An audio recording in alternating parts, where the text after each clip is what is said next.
All right, welcome back to another episode of Theology Applied. I'm your host, Pastor Joel Webbin with Right Response Ministries, and in this episode, we are continuing a multiple-part series with Mr. David Reece. He is the CEO of Armored Republic. He's also the senior pastor of Puritan Reformed Church. The two of us have struck up a friendship, and we're doing a multiple-part series on the goodness of God's law. We're talking about theonomy, general equity theonomy. We're also talking about sphere sovereignty, talking about the household, talking about the church, and talking about the civil magistrate. And in this particular episode, this is part 3. So you have to go back if you want to check out some of the other episodes. This is part 3.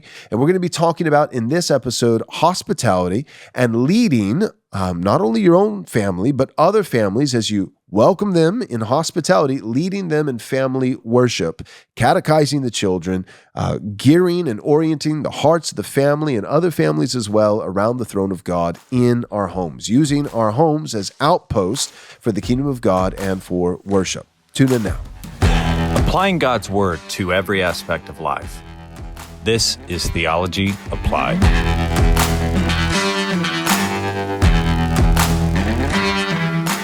All right, welcome back to another episode of Theology Applied. I am your host, Pastor Joel Webbin with Right Response Ministries, and I'm welcoming back to the show. This is our 3rd episode now, Mr. David Reece. Thanks for joining us. Brother, thanks for having me on. I appreciate it. I'm excited to be able to talk about hospitality and Christian power and the division of labor in the church and some other neat related themes today. So thanks for having me on to discuss these things. Absolutely. So for those of you who are tuning in and you haven't seen the first 2 episodes, we're basically doing a series over the course of this year. The goal is to have 8 episodes or so throughout the year, every 5-6 weeks. I'm having David come back on to talk about a lot of things, but part of it is Christians exercising power. The post-war consensus, you could call it that. You could call it boomercon theology. You could call it a whole bunch of things, hangover from the Enlightenment or the fruition of the Enlightenment. But Christians, I think particularly Protestants and evangelicals, even more specifically today, seem to view power as though it's icky. Oh, that's icky power. Whereas the Bible doesn't teach that. You can use power for wicked and evil purposes, but the righteous should take up that crown in the gutter and wear it on their head proudly and wield the sword for the glory of King Jesus in righteous manner. So power is not icky. Power is not inherently wrong or necessarily right, but it can be wielded in righteous ways. It must be wielded in righteous ways. And to do otherwise, to simply forsake power in a kind of a voluntary way of shooting yourself in the foot is actually, it's like the servant that buried the talent in the sand. It's actually, and that servant is not called by the master a fearful servant. He's called a wicked servant. And so we're called to exercise power for King Jesus. There's a lot of things that we're talking about, but that's one of the big ones is in the household, in the sphere of the state, in the church, in all these different ways. How are we as Christians to be involved in all these things, exercising power in righteous ways for the expansion of Christ's kingdom? And so if you want to check out some of the previous episodes, go back and do that. But this is episode 3 in a multiple part series. And today, David, go ahead and take it away. And one thing you touched on briefly, there's this idea of the wicked and lazy servant.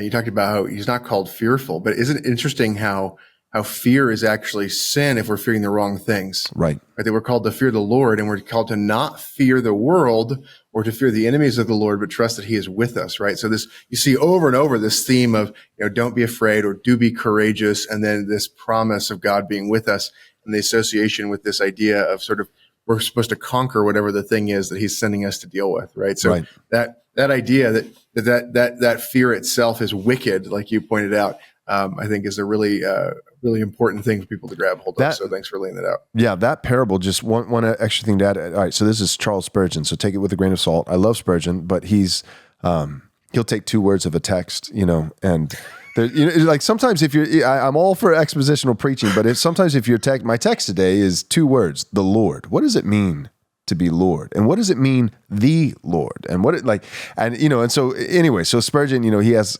great stuff.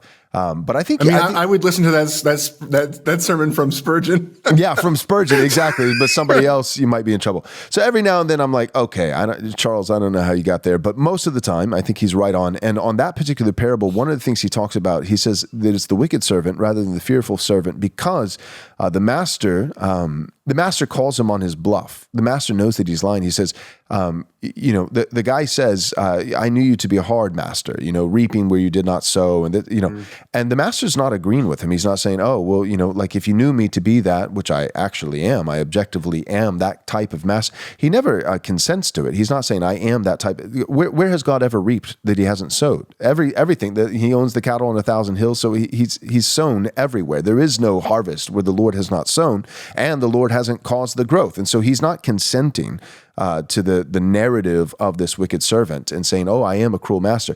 What he's saying in his response when the servant says, well, I was afraid, because I knew you to be cruel and I knew you to be this and that. He's saying, well, all right, I'll concede the argument for a moment. Let's just say that you actually did think that.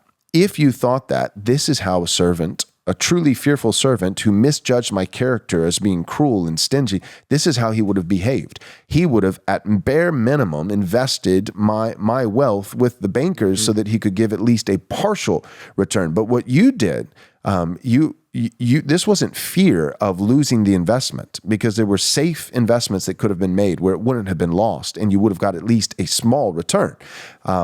No, you buried it in the sand to spite me. You didn't want to give me anything. It's not that you're the fearful servant. You are the wicked servant. You weren't afraid of me. You hate me. And I hate you. So depart. That's, right. And you can see that, there are genuine reasons for Christians today to be afraid. We live in a world that's riddled with sin, and we have wicked leaders. And but you can, if you're crafty, if you're as innocent as doves and as shrewd as serpents, you can look at a person's behavior and the way that they live in the world, and you can tell, is this actually fear? Because the fearful person will still do something. They'll hedge their bets, right? They'll take the safer course of action, but they still take some action. But the person there's a difference between someone who's risk averse to where they won't take a certain level of risk that could produce more for the master out of fear, but they're still trying to do something. That's a very different person than the person who won't invest anything of the gifts and the talents and the treasures that the master has given him. That's not a fearful person. That's a person who doesn't want to give a dime in return to the master's investment because they actually hate the master. That's not fearfulness. That's just pure wickedness. Right, not seeking to glorify God as we ought, right? That's the suppressing of that truth and unrighteousness. And so you have this, that's the root sin, right? The root sin of man is this failure to seek, failure to know, failure to understand, failure to then do righteousness coming out of that. And so we are conceived in unbelief and do not glorify God as we ought. We go, we take our ball home. We put the the talents in the ground, right? And I think that is a great illustration of that. So thanks for drawing that out. Yeah. I think, by the way, as we talk about hospitality and jump into it, I just what we just had here, the Puritans would call this like a holy conference, right? Where you and I are sitting here talking together we're conferring about the Word of God. And I think people miss out on how much enjoyment they can have in the Word of God and drawing out applications as they're sitting around the table with their friends, sharing a beer, sharing a cigar, having a feast, whatever, that there's that kind of conversation. But this just happened, right? You just said something and I was like, oh, let me point out this thing. And you were like, well, let me build on that. Right, and so that holy conference is what hospitality should be largely filled with. And besides that, trying to plan to go do stuff together, right? So I want to start off with hospitality relates to Christian power in two ways, right? First, it comes from the power of doing work, right? So Paul says, "Don't steal," or he relates it to the eighth commandment: "Stop, don't steal any longer, but instead do honest labor with your hands, that you might have something to share." And so you have to first work to generate resources so that you can have hospitality, and then this idea of having extra stuff makes it so you can be generous, which is giving things you've got away for other people to be blessed by. And that brings blessing on you by the providence of God. Or hospitality is when you sort of bring people into your blessings and you share in them, right? So so as opposed, generosity might be giving somebody a meal. Hospitality is sharing the meal with them, right? And then there's this idea of, in the context of hospitality, what you want to do is you want to be fellowshipping, right? And fellowshipping, Christians use the word fellowship and apply it to anything and everything so that they can justify doing anything and everything. But the reality is that fellowship is work towards a common goal, right? So this idea that fellowship, we have the shared goal of the glory of God, and we want to do work, productive activity that helps to manifest the glory of God more. And so hospitality should largely be itself, conferring about holy things, or it is this, and so that could be the exchange of things back and forth. It can be this idea of planning to do work together where you're building things out. It can also be a context to get to know people so you can learn about them so that you can do work together. Right. But it's also this place where you can have this valuable opportunity to catechize people. And so this bringing of ministry, bringing of the truth to people, helping develop people along. So I want to get to there, but that I wanted to get that out there in the beginning because we just had this kind of accidental representation of it. So people can grab hold of that conversation and view that as this is the kind of stuff that you want to see happening in the context of hospitality. Amen. Okay, go ahead. Okay, so as we get into this idea of hospitality, one of the big things that I think we touched on a little bit last time was this idea of the woman is the queen of the home. And one of the ways that her rule is manifest in the home is by her being able to set up this sort of way of displaying beauty in terms of the management of the home, being able to do things like bring out the glory on display, that having well-prepared food, having a beautiful arrangement, having the children be able to participate in the hospitality.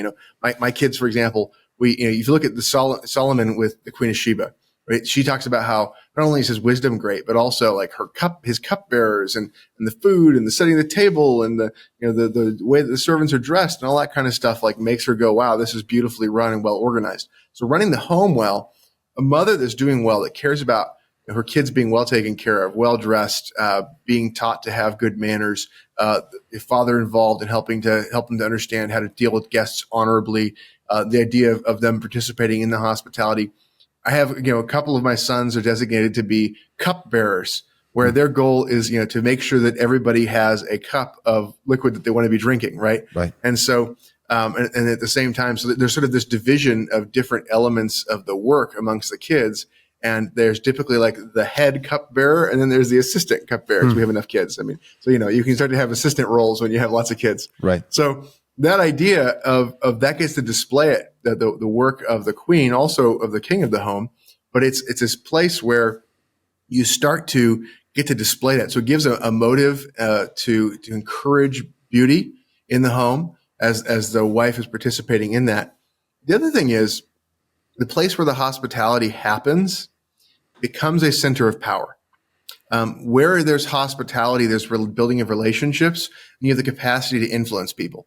And it doesn't happen just the first time you have somebody over, the second time you have somebody over. It's like once it's become, the third time, fourth time, fifth time, sixth time, when somebody's come to your house so many times they can't even remember.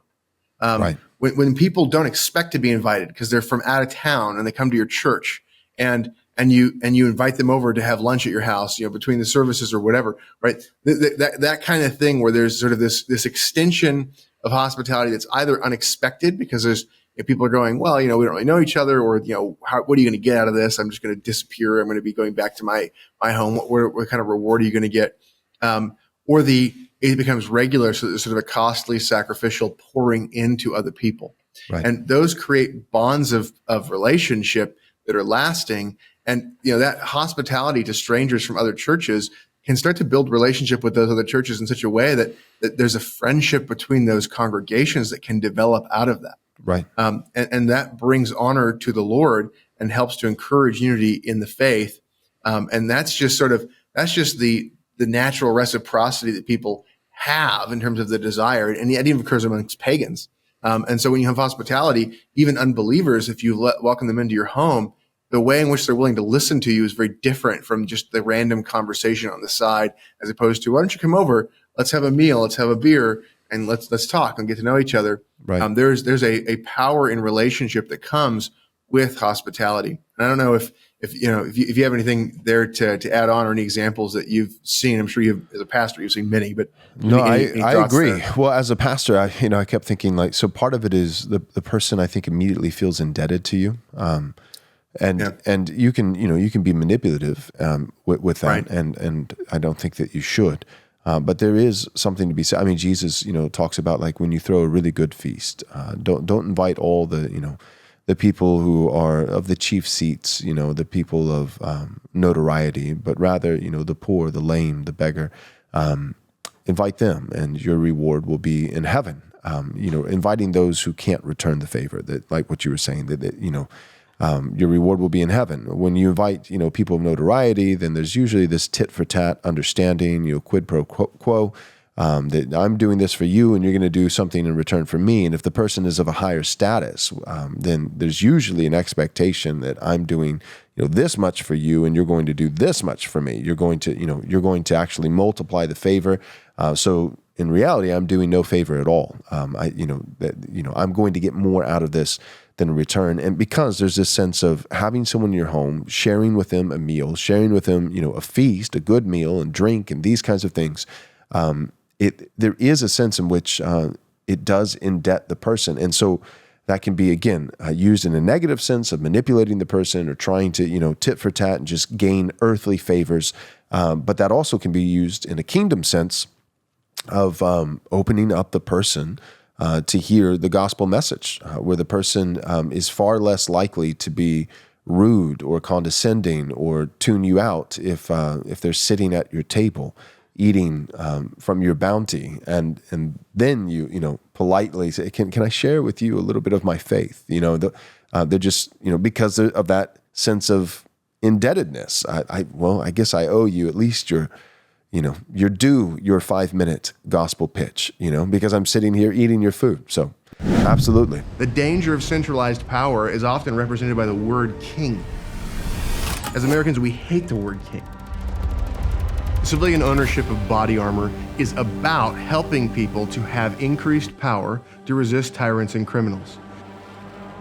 And so Armored Republic is about helping you to preserve your God-given rights to the honor of the Lord Jesus Christ, because he is the King of Kings, and he governs kings and he will judge them. This is Armored Republic, and in a republic, there is no king but Christ. We are free craftsmen, and we are honored to be your armorsmith of choice.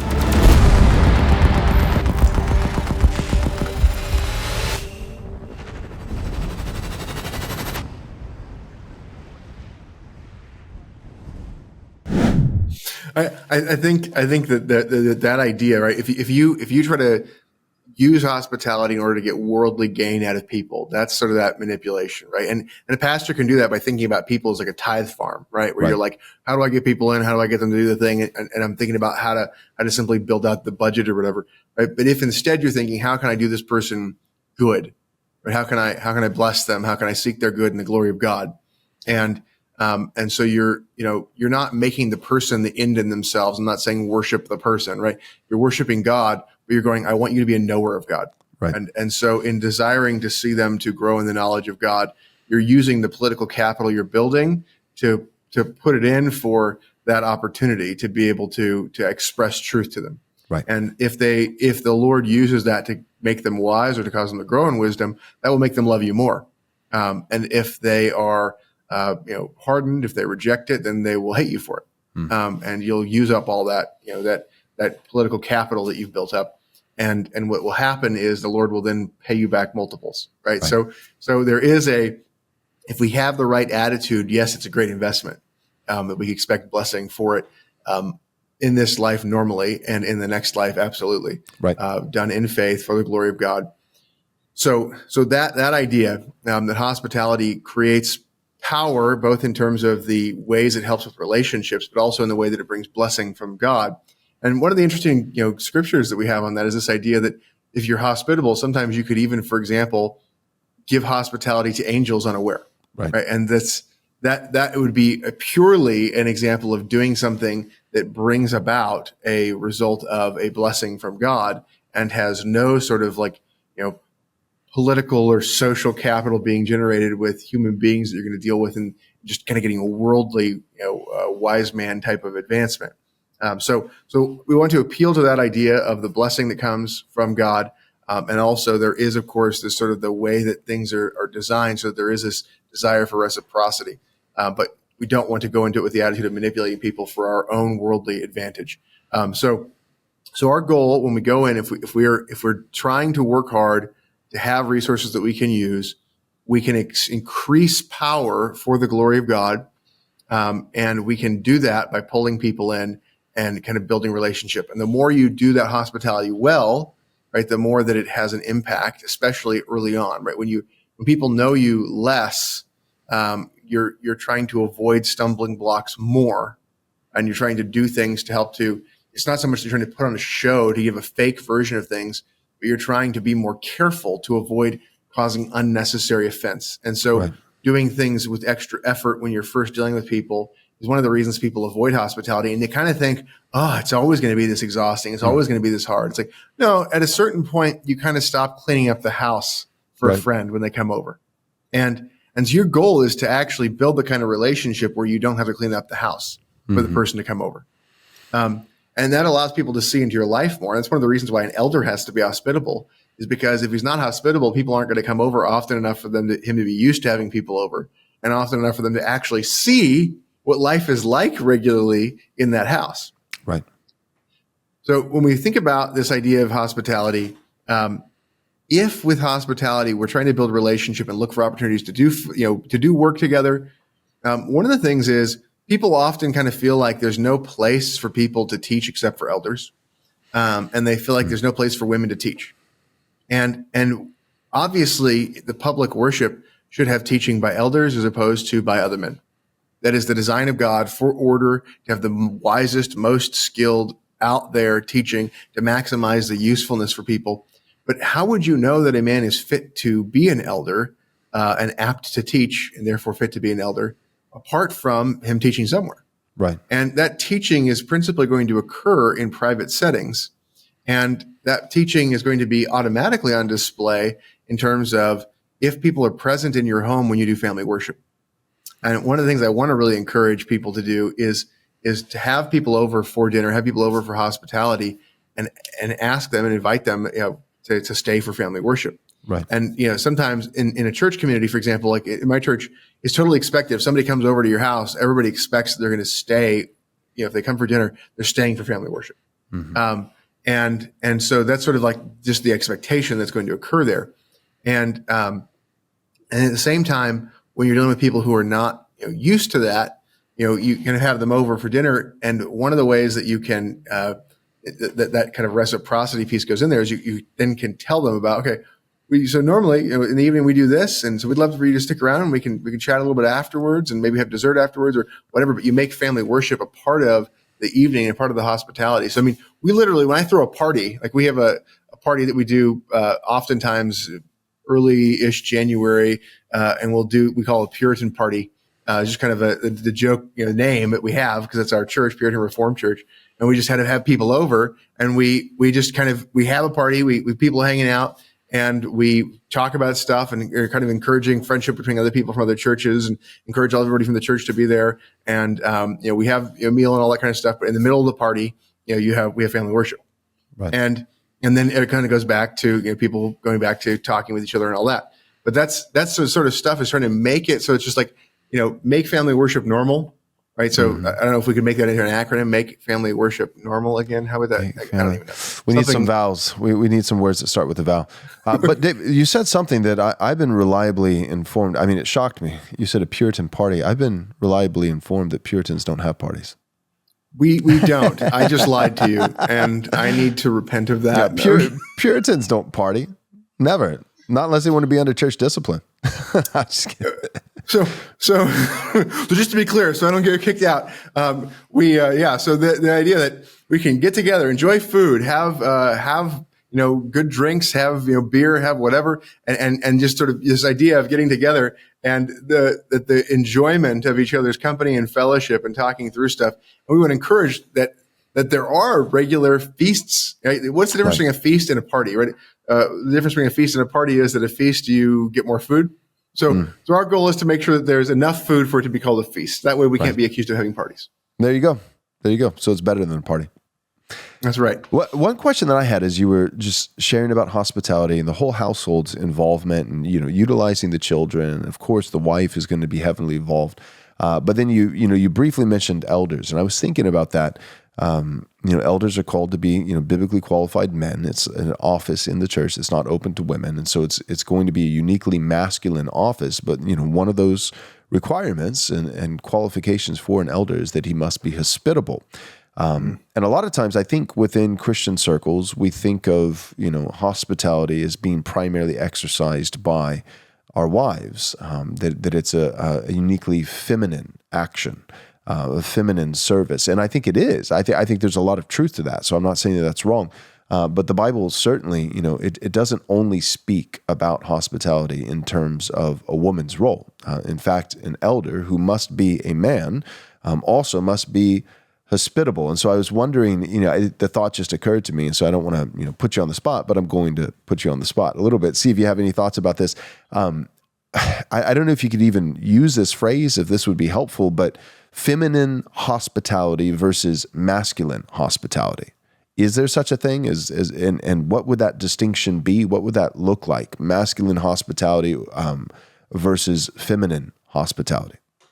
Yeah, I think that's good. I think the idea that the man, the goal of the queen of the home is going to be to make sure to be a glory to the king of the home.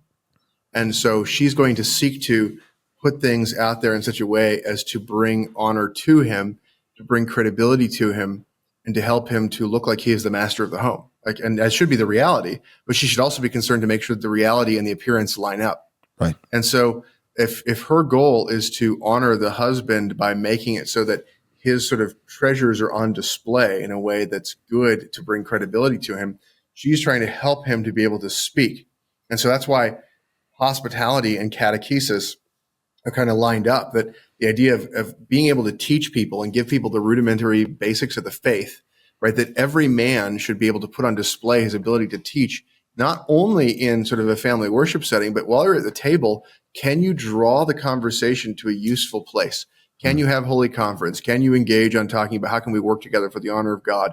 How can I get to know you and understand you and your giftings, and how can I bless you, and how can I help to, draw out and encourage you to be able to do more? And so there's sort of this, this prophetic teaching, this priestly relationship building, and this kingly let's get stuff done that is sort of the masculine element there. And the woman is beautifying that and helping to show, that he's the master of the home. Gotcha. So I think that the woman is then also seeking to not cut off her husband or be the one who's dominating that, that conversation, but she's seeking to bring him honor. And then she's seeking to figure out how to also develop out and build opportunity for the husband in terms of how can she go spend time usefully with the men or with the women and with the children, and allow him to be able to focus on some of the men. So there's sort of this classic idea of, you have dinner together, there's conversation that's useful together or whatever, but maybe there's a time where the men kind of break out and the women break out. Right. And then the wife is seeking to have the children with them generally to help to make it so that the men can talk about things at a level that goes beyond the household. Right. And to make it so there's a space where men can talk to each other as men. Right. And so, and then helping to make sure that that's dealt with well, so that like you guys have the drinks, you have everything set up. And so there's sort of like setting them up to do that. And so I think that idea, and then, if you're coming back together, helping to make it so there's a graceful merging back in and looking for the direction that the husband wants to take things. And I think a part of this is, families, I think that are well run kind of naturally do this, but you go, okay, we got people coming over, and the wife is looking to the husband for, do you have any goals? Do you have anything you want to make sure we do? The wife might remind of pertinent facts, like, remember they have this thing going on, this happened to them. Right. We've been praying for them, so there's sort of like, what are their needs? What are we going to help them with? What are we going to bless them with? Do we have any goals? And the goal might just be, we want to get to know them, but you're kind of getting on the same page as you engage in that hospitality together, and the husband and wife are a team, and you incorporate the children into those goals as they get older, and you help them to see this is what it's like to plan with your wife or with your husband to seek to have useful hospitality. Right. That's really good.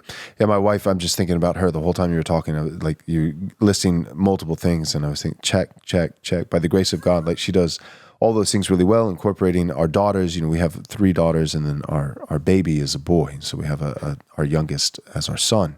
But the 3 daughters, they're young, 5, 4, and 3 years old. No. 6, 4, and 3 years old. Our oldest just Hard to turned track. 6 recently. But they are very much incorporated and included and invited into, on Saturdays we do, Sabbath meal. We'll invite a family from the church over, and my wife will do that in involving our daughters and decorating, the table and setting everything up and preparing the meal. But then also during, right before people come over, she'll, always give me a helpful reminder if there's anything that she's aware of that I probably should be aware of too, but I very likely forgot. She'll remind me, like, remember they're going through this as a family, or they have a loved one that just passed away, or he right now is, he's looking for a job. He's in between work, and so make sure to ask him about that, and how, and so, reminders. And then during the actual conversation, when they're there and they're sitting at our table, even from the seating arrangement, my wife is always very intentional. Like, she would never sit at the end of the table with the other wife and have the children in the middle of the table. And she always, it sounds bad, but I think it's good and it glorifies God. But she'll always kind of make sure that the children are on one of the ends of the table. She'll put me on another end of the table next to the husband, and then she'll kind of function as a barrier in between me and the children, because my daughters they're daddy girls, and they'll be asking daddy lots of questions and for lots of things throughout the meal, and it'll be very difficult for me to have a genuine, conversation of depth with this man. And so my wife she plays go-between a little bit between me and the children. If there's something, that the children really do need my attention for, then that's brought to my attention. But otherwise, she's the whole time she's engaging the wife, and she's certainly exercising hospitality to her and to her children. But she understands that the nature of the relationship is distinct. And so she's, I want a friendship with this woman, and I want to have conversation with her, but the nature of our relationship involves the children. The children are included in that. So we're talking and we're engaging our kids. She's a mom, I'm a mom. This is what it is to be a mother. And this is what friendship with another mother looks like as we're caring for our children. Whereas dad is going to be talking in a much more intentional light with the husband over there, guiding him and leading him and making decisions for their whole household that will trickle down and bless every member of the family. And so anyways, I was just, thinking about those kinds all the way down to the seating arrangement. My wife is very conscious about, every element and setting up. And it's not just preferring me. She is honoring me, but it's also loving and blessing that family that's going to come. She knows that family will be better off if the husband gets to spend time with Joel than if Joel is watching the kids and distracted and so engaged with the children that the wife gets to talk to my wife, and they get to have a powwow and have a really great time, but the husband doesn't really get to open up with me, and I don't really get to share any insight with him. She knows that overall that will be a net loss. The wife may have a great time. She may have a great 2.5 hours and go home thinking, I really like Joel's wife, and we're besties and we had so much fun, but their household will be better served if I get to spend more intentional time with the husband and guiding and leading him as the head of his home for directions that will bless the whole family. If you love the Psalms, you're going to want to hear this. We all know that finding quality music that's theologically sound can be difficult these days. That's why the Psalms Project is putting together all 150 Psalms with every single verse included to artful, creative, professionally produced music without gutting or censoring the God-breathed text. The Psalms Project is led by Shane Heilman, a Reformed believer who holds to the 1689 London Baptist Confession of Faith. Here's a quick sample. The Lord is my light and my salvation. Whom shall I fear? To hear more music from the Psalms Project, including their new album for Psalms 47 through 55 that just dropped, go to thepsalmsproject.com. Again, go to thepsalmsproject.com today. At Private Family Banking, our mission is to help you set up your own privatized banking system. so that you can prosper and pass along tax-free wealth to the next generation and teach them to be financially responsible with that wealth. Your system will guarantee positive and continuous growth of your money, income tax protected for the rest of your life and beyond. Additionally, you will create a pool of capital that can be used to grow additional wealth using the same money in more than one place at the same time. For families, investors, and those near or already in retirement, your system will provide a buffer against market volatility to help you avoid selling off your investment portfolio during prolonged market downturns. Now, for those who are struggling with paying off high interest-bearing credit cards or car loans or student loans, there's no worries. We'll teach you how to use your private family bank to accelerate the payoff of your consumer debt, including a monthly step-by-step guide. Turning post-mill thinking into post-mill action with private family banking.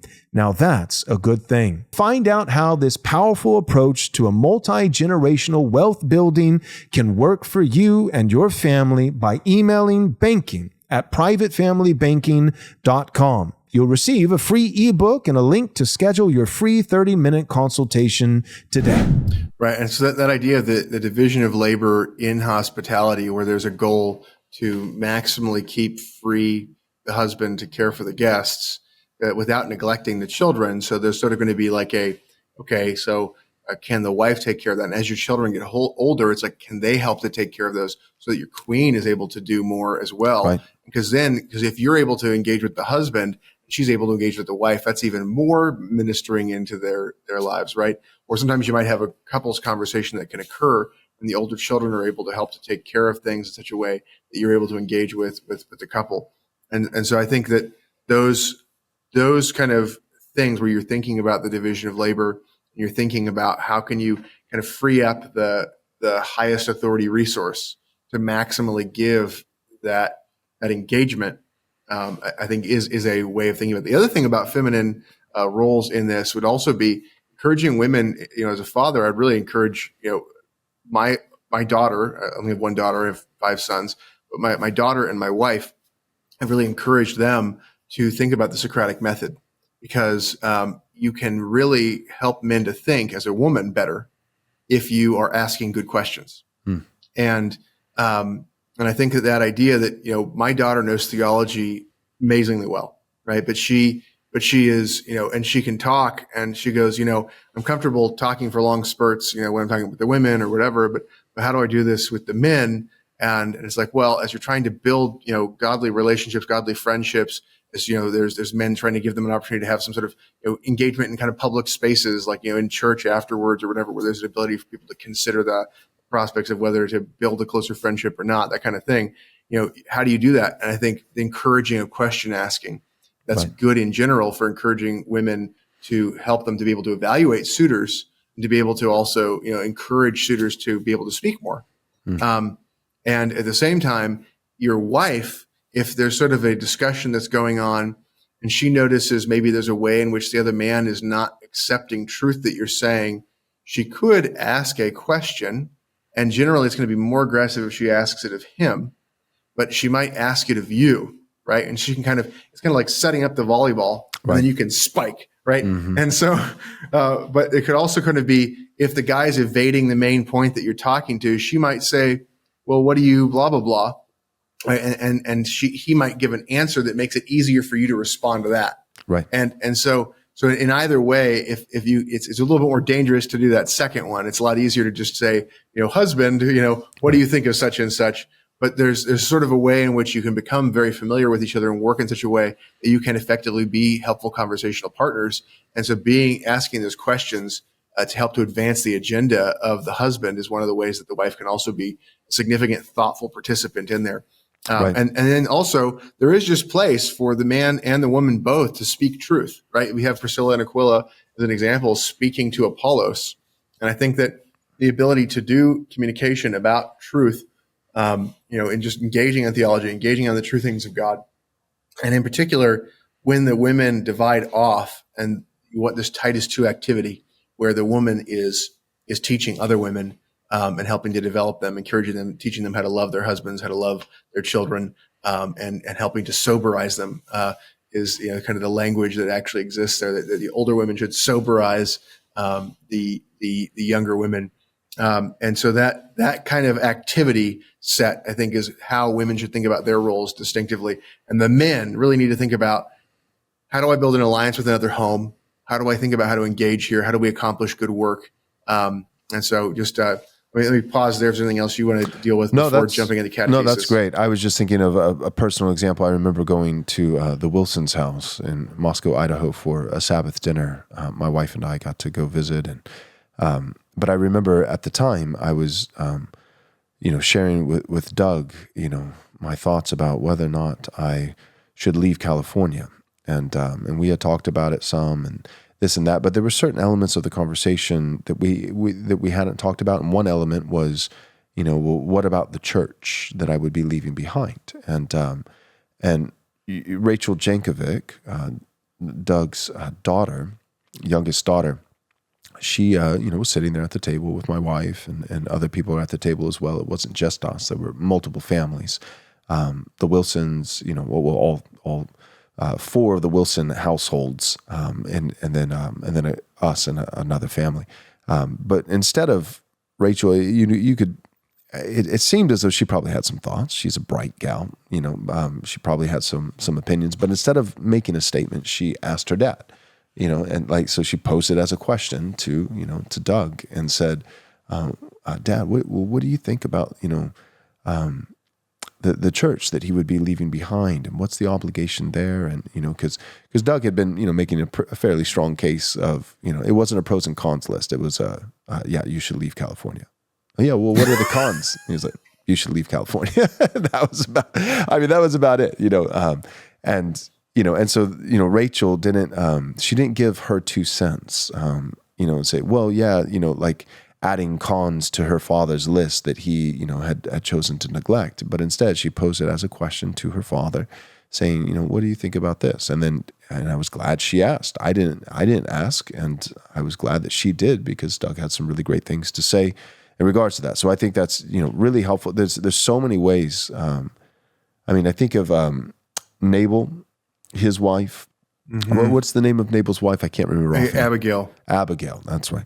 She's a wise woman, and she has a deadbeat husband, but she's a wise woman. And there's so many ways that a woman can exercise godly, righteous, feminine virtues, that she's not being domineering, she's not being brash, she's not hijacking the conversation or lording over the men in the room, but and yet at the same time, if she's crafty, and I don't mean that in a deceitful way, but if she's exercising righteous craftiness, which is a thing, she could actually be systematically, guiding the whole night, the whole conversation, the whole meal, every element, and yet do it in a way that is feminine, that is submissive, that is beautiful and pleasing to the Lord, and yet wise, and ensuring that not just is there bounty on the table, but there's bounty in the conversation, that the whole thing is fruitful.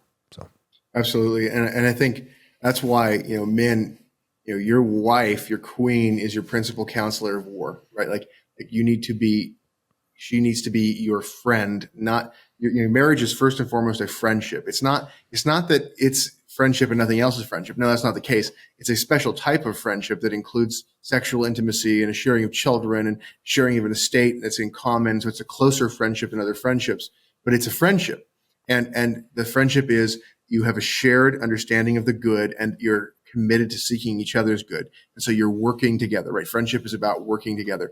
And I stole a line from you, by the way. The other day I was talking to some of the men at my church. We were doing a kind of thing, and you talked about how men get together, they don't have any work to do, the friendship gets gay real quick. And I'm just like, I just stole that. I didn't even cite you. I was just like, I'm just gonna say this, and I'm not even gonna tell anybody. Yep, go for it. No, it's free. It's free for grabs. Yeah, but it's so true, and it's just being unproductive, right? And that's the main root there. Is that the friendship is unproductive. And so, yeah, face to face, you don't even do that with your wife. That's the point that I was making is with your own wife, that face to face is not the exhaustive mode of relationship. It's part of it, But if a man, even with a woman that he's married to, is solely, exclusively face to face, then that's weird. It's erotic. It's overly erotic. It's a cheap, form of love that but to do that with another man, right? Gay, I think is the right word. Right. Right. I don't have any male friendships that there's not at least some element of mission, shared mission. Right.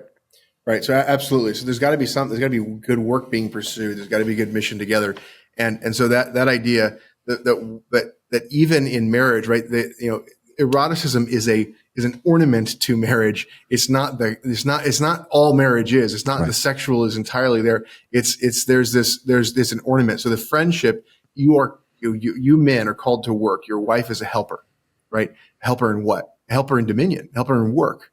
Right. So the friendship is a friendship sharing in work together, sharing the fruits together. And then there's this idea that in that you need to have your wife as your counselor. You talk to her, you make the call, you call the shots, right? You're the decider, Bushism right there. And then from there, the idea that you hear her counsel and she's going to help to draw things out.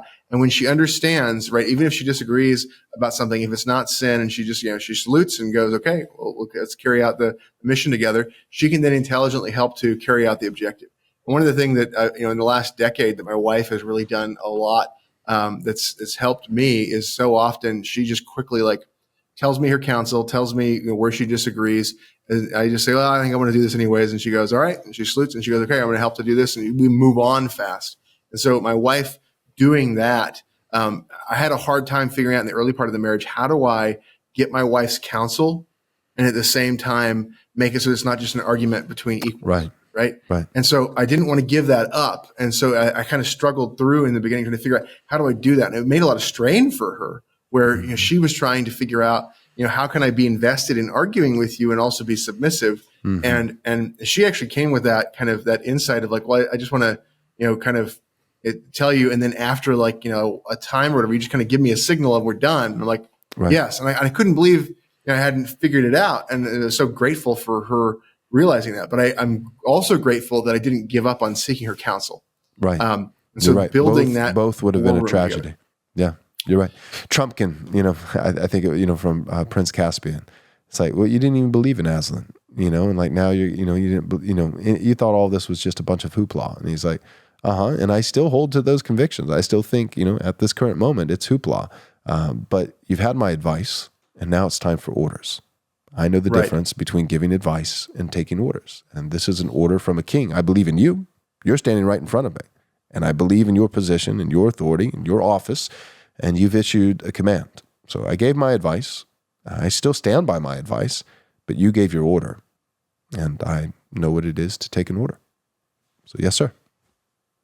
So that ability to salute and carry out the orders, I think is a really powerful part for the husband and wife being able to cooperate that way.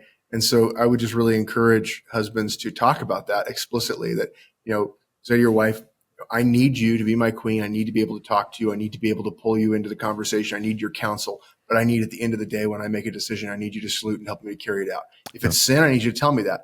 And, we can bring in the elders or whatever if there's something where you think I'm ordering you to do sin. Okay, fine. We'll go through biblical process and all of that. But most of the time, that's not going to be the problem. It's just going to be a methodological choice. Right. And so I need you to, prioritization, methodology, when there's not a sin issue, that's the whole point of the husband's authority. To control the prioritization and to control the methods used to accomplish lawful ends.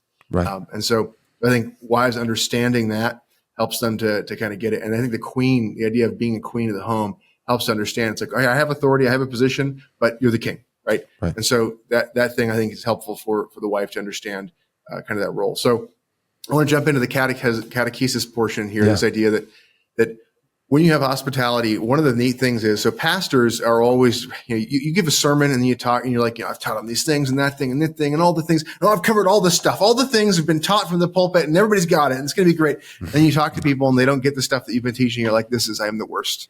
This is the worst. I am the worst. I don't know what I'm doing. I'm considering male modeling and you're looking for these career changes.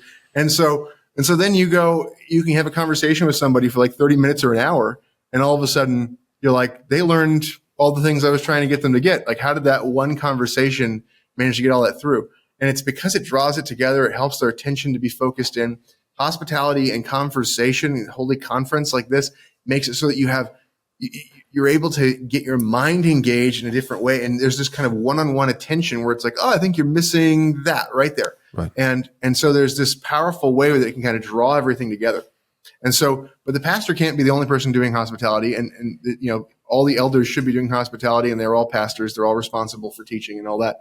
But this tendency to kind of have the guy, and even if it's not just the guy, even if you've got elders, the tendency to make it so the equality of the elders is, even if that's done, there's just too much to do. And so everybody who is starting to mature needs to take up the battle and needs to be able to encourage this spiritual warfare to occur in these minor engagements, the private context of the home, where you can lay down the basics, the foundational doctrines of the faith. And so I think things like, the shorter catechism would be a thing where if you study that, that's going to lay out the basics for you. And questions 1 through 38 is going to give you the really key basics there. I mean, you basically got the solas, tulip, Trinity, incarnation, and basics of covenant theology. And if you go through that, you can lay that out, and you can give them the solas, tulip, the Trinity, incarnation, and the basics of covenant theology. You're giving people the basics of the Reformed faith, the Reformed gospel. Right. And that's the true gospel. And so if you can have those conversations to help people to be mature in those little things, to be established in those little things, that is so helpful to make the preaching so much more useful for them and help those men to be able to lead their families well. And so emphasizing those basics, I really want to encourage people to emphasize those basics. And then the idea of going, and helping people to think about the law of God, and the 10 Commandments is the summary of the law, which is the middle part of the shorter catechism. You get to the end and you have like word sacrament prayer. And you're just like, are you engaged in family worship? Are you engaged in private worship? Are you guys praying? Do you understand how to pray? And then like the importance of church life and conflict resolution, is sort of what's captured there in that idea of the sacraments. And so if you just, that little outline right there, that's the shorter catechism. Right. And so if you're familiar with those things and you can talk about them, you can help to lay down the foundation of doctrine in people's lives in powerful ways in hospitality. And it divides labor up so that the pastors aren't overwhelmed, and it dramatically increases the fruitfulness of their preaching. And if you can help to encourage men to be the pastors of their homes, to do family worship and to lead in that way, to wash their wives in the word, it makes a powerful fighting unit. And pastors can say this all the time, and we should. And oftentimes men will follow our example and follow the lead, and they will listen to the teaching. But sometimes people walk away and they're like, yeah, sure, you're a pastor. You get paid to do this. Right. And then when they talk to an ordinary guy and they're like, you're an engineer, or you're like an accountant, or like you work at a factory and you make stuff, like, and you're like, I do family worship. They're like, you can do that? Mm-hmm. And so the power of hospitality, where you say it, you encourage it, and you give the example, the reforming power of that. I've had people come to our church and say, we came to your house and you guys did family worship, and I was like, wow, that's amazing. That's really cool and whatever. But then I went to this, to Deacon Schaefer's house, and they did family worship. And then I went to, this other family's house, and they did family worship. And everywhere we got invited, they did family worship as a part of that. And it's like that I've had people say that to me. And the way that like opens their eyes, that if you could have a community where that kind of thing is encouraged and it's associated with part of the hospitality. So hospitality itself is rare. Right. Hospitality with family worship is like rare. Like we're talking like steak tartare rare. Like this is the kind of thing we're talking about. So if you can have that happen, in church, there's this powerful discipling work that gets done there by that example and it helps to develop people, and also, at the same time, it displays those who are fit for public office because they're hospitable, right, and it shows their ability to teach, and it involves the women and makes them engaged. And so therefore, the women don't feel the need to go try to like steal the reins of power and seek to become pastoresses because of the fact that they're going, I have a ministry. My ministry is in the home, and I can teach people there, and I can engage with women there, and I can encourage children in our homeschooling or in the Christian raising of our children. So just giving an outlet for godly teaching to occur at all the appropriate levels. Right. That's really good. One practical question that I had, as you're gauging, so let's say you are a pastor like you are and like I am. So if there's a pastor listening to this and he's trying to exercise hospitality as an elder, as he's commanded to do so, and having families from the church in his home, it's his home. So there's kind of like two elements. One, he has the office of pastor in regards to the church. There's a deference there. Even though it's not the Lord's day, there's still this sense in which, he's the pastor and this is a family in the church and they're going over to their pastor's house, not just anyone's house, but their pastor's house. And that does mean something. And I think that's good and right. But then also, even from a household standpoint, they're in his home. So he's the man of that home, so there's both the pastor element and the head of this home, there's two households, but in one home belonging to him. And so it seems as though, practically speaking, the full impetus is on him to lead that evening. That we're having a meal. We're now doing family worship. So I think he certainly should initiate. We'd like to, we do family worship in our home, and we like to invite you to be a part of that. We do this in the evenings after our meal, after dinner, and we usually do something like this. And so for him to lead in all those ways, I think is totally fine. But if he's simultaneously, he's trying to set an example, right? So 1 Peter 5, not domineering over those in your charge, but setting an example for the believers. If he's seeking to set an example, but he's also trying to test. He's trying to discern and witness that other man in his potential apt to teach. It's his home. He's pastor, and he needs to set an example. But could he give portions of the liturgy, the family worship, away to that other man, even though it's in his home, and to see, hey, would you perhaps lead this portion of our family worship? What do you think about that? Yeah, I think that is totally appropriate, and I think that it would be important, generally speaking, for the man to be able to give some precepts out of the Word of God to his own family. I think one of the ways I will do that is I will kind of pick a text, read it, talk about it a bit, and before asking. I believe Holy Conference is distinctively a part of family worship. So that's the idea that you discuss the Word of God is a part of it. And I would typically start by asking if the other man has anything he wants to add, or any comments or objections or anything he thinks would be good to point out into the text. That's good. When I'm at other people's houses, a lot of times as a pastor, people will ask me to lead the worship in that home. What do you say? There.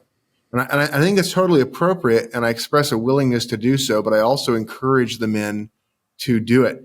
Yeah. And I will also That's ask. what I do. I'm like, it's your house. It's your house. I'm happy to pray or something, but why don't you lead? And I think they're sometimes intimidated, like, well, what if we don't do it exactly the same way that you do? And I always say, well, that's okay.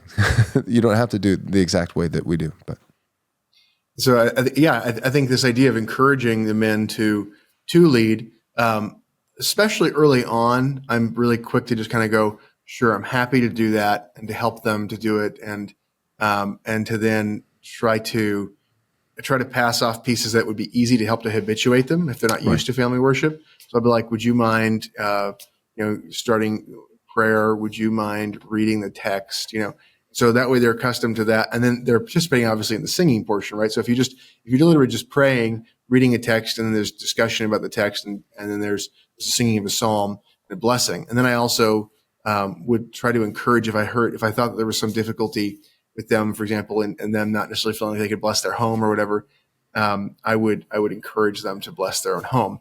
And so I would sort of be there as training wheels to some extent, right. And try to do that. I have a couple people who say the price of admission is that I lead the family worship. And so So I go, that's fine. I'll take the meal, and I'm happy to spend time with you guys. And I know they're doing family worship anyways without me, but so, you try to be, flexible with those things. Those are some of the principles I try to apply to help in a pastoral way with getting men to be encouraged to lead their own homes. Great. Any other thoughts on, we've talked about hospitality, we've talked about catechesis. Any other thoughts on this topic for today? I think we've covered the main things, and I think I just want to reiterate that little list of this idea that the Shorter Catechism does a fantastic job of laying out the basics, the rudiments of the faith. And I think it's really important that we feel like I want to really encourage believers to feel like they're competent to lay out the basic doctrines of the faith. And I think that list, hopefully, is a useful thing for people to kind of think about. What are those key things? And I think the 5 solas, TULIP, the doctrine of the Trinity, the Incarnation, And then the very basics of covenant theology. There's the covenant of works with Adam as a federal head, and then the covenant of grace with Christ as a federal head. To realize that those things, if you can really talk about the gospel in a way that's really helpful to get people to get a sense of what the gospel is according to the scriptures, being able to talk about those different pieces. You don't have to go through all of it in one sitting or whatever, but those are little, nuggets that you can go like, this is enough to talk about for a dinner, to pick one of those things. And if you're kind of trying to track in your head, how do you help people along, that kind of having a sense of, like, I remember pretty well just like kind of where people are theologically. And I kind of think about how can I help to pull them along. And I think that that's one of the ways of being priestly, is to know the person and to know where they are and to help to lift them up. Right. And so I think thinking about those doctrines are sort of things that you're trying to help check people on, to push people along, and the basics of the law, the idea of the basics of conflict resolution in the sacraments, the use of the Word of God with the types of different places for worship, and then prayer. And so those things, you can do so much to build a person up. And so many believers have sufficient knowledge to teach those things. And so to talk about those things in the home and to look for opportunity for those. And when people are early on in their walk with the Lord, they're going to feel insecure about those things. They're actually not going to have a real clear sense of those things. And when they're more mature, those are really great springboards. And so they're also easy test. You can pick any of those things as a test case and go, well, what do you think about this?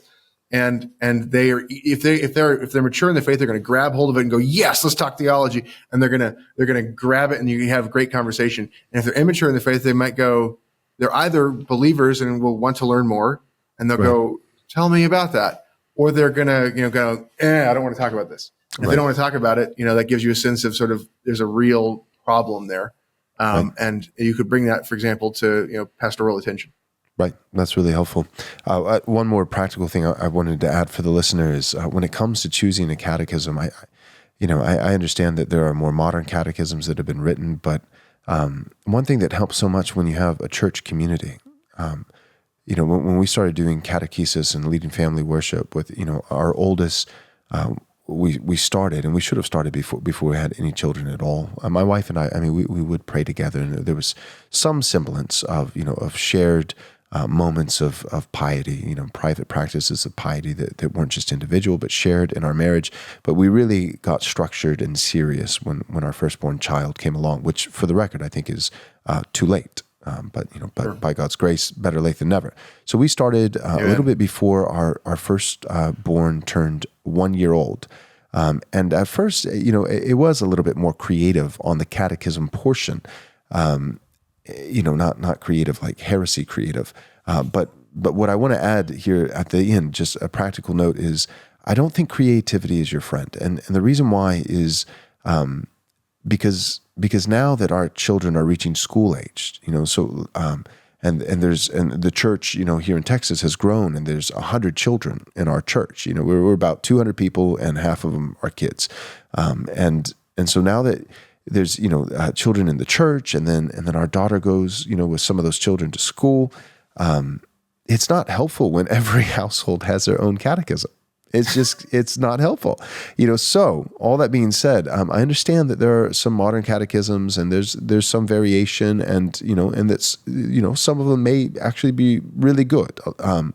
But if you're Presbyterian, the Westminster is the best. It just objectively is the best. So just settle with it. Don't try to reinvent the wheel, and you should go with that. And if you're more on the 1689 side of the aisle, then I would strongly recommend Keach's Catechism. I think it's the best that there is to offer on that side of the aisle. So depending where you're at on that issue of baptism, if you are a Reformed Christian, I think Westminster or Keach's New City Catechism is, I don't think it's particularly helpful. I think it's soft on a few things, but beyond just that, where I think it's softer, where it should be more robust, if you do New City Catechism, somebody else is going to do this other catechism, and somebody else is going to do this other, and then when you're actually having these holy conference moments in people's homes and hospitality, you don't want to just have that family. You want that family to participate, and for their children to participate. You don't want them to come, share a meal, and then say, okay, now sit back and spectate and watch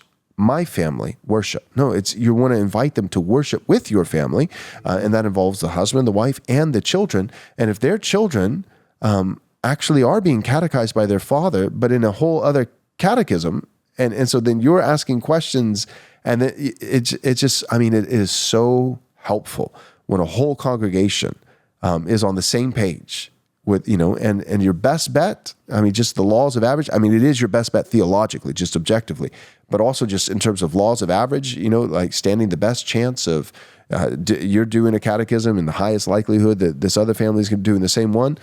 Well, then see point A, that your best bet theologically and also just with the likelihood of somebody else doing the same catechism is Westminster, if you're Presbyterian, and Keach's Catechism if you're 1689. So I thought that's worth adding in there because we're talking about catechism and stuff, but just practically what catechism, there's a lot of options, but I think those are the best. Do you feel free to disagree, but do you have any thoughts on that? No, and I think that I agree with you, and I think that the idea of a covenanted uniformity, where there's an agreement on the church has adopted a standard of doctrine, and so it would be weird, if your church has adopted a standard of doctrine, and you say this is what we're going to teach, and this is what we're committed to, and we think this is the doctrine that's biblical, to then not use those standards, but to say, you know what, we think that our the confessional commitment of our church is not good and not sufficient, and we're going to pick something else.